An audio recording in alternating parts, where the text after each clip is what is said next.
Convención de Viena sobre los derechos de los tratados.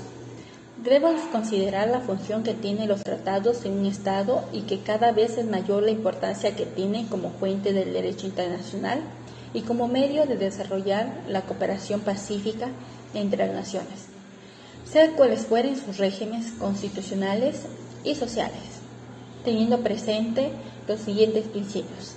Los principios del derecho internacional incorporados en la Carta de las Naciones Unidas específicamente, tales como los principios de la igualdad de derechos, de la libre determinación de los pueblos, de la igualdad soberana, de la independencia de todos los estados, de la no injerencia en los asuntos internos de los estados, de la prohibición de la amenaza o el uso de la fuerza, el respeto universal a los derechos humanos y libertades que tiene cada ser humano, fundamentales de todos, la efectividad de tales derechos. La presente convención se aplica a los tratados entre estados. Por otro lado, tenemos los términos empleados de forma concurrente, que son los siguientes.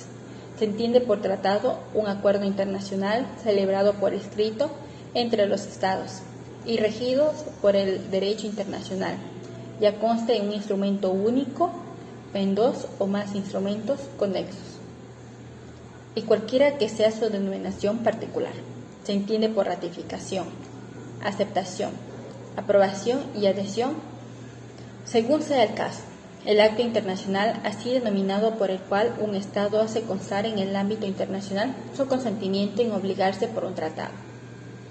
Se entiende por plenos poderes un documento que emana de la autoridad competente de un Estado y por el cual se designa a uno o varias personas para representar al Estado en la negociación, la adopción o la autenticación del texto de un tratado, para expresar el consentimiento del Estado en obligarse por un tratado o para ejecutar cualquier otro acto con respecto a un tratado. En cuanto a un Estado negociador, se entiende por un Estado que ha participado en la elaboración y adopción del texto del tratado. Por un Estado contratante es un Estado que ha consentido en obligarse por el tratado, haya o no entrado en vigor el tratado. Y por parte es un Estado que ha consentido en obligarse por el tratado y con respecto al cual el tratado está en vigor.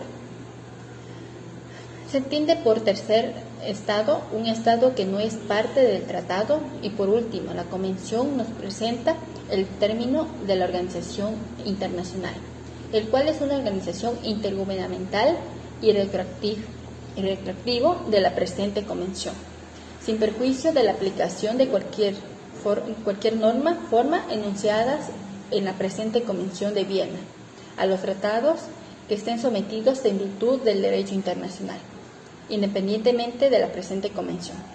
Esta solo se aplicará a los tratados que sean celebrados por los Estados después de la entrada en vigor de la Convención de Viena.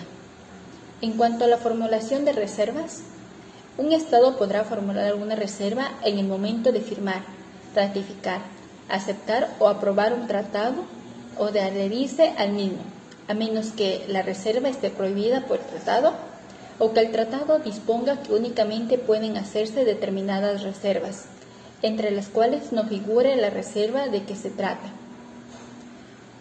¿En qué momento entra en vigor un tratado? Un tratado entra en vigor de la manera y en la fecha en el que se disponga o se acuerden los estados negociadores, y a falta de la disposición o acuerdo, el tratado entrará en vigor tan pronto como haya constancia de consentimiento de todos los estados negociadores en obligarse por el tratado, donde todo el tratado en vigor obliga a las partes y debe ser cumplido por ellas de buena fe, donde una parte no podrá invocar las disposiciones de su derecho interno como justificación del incumplimiento de un tratado.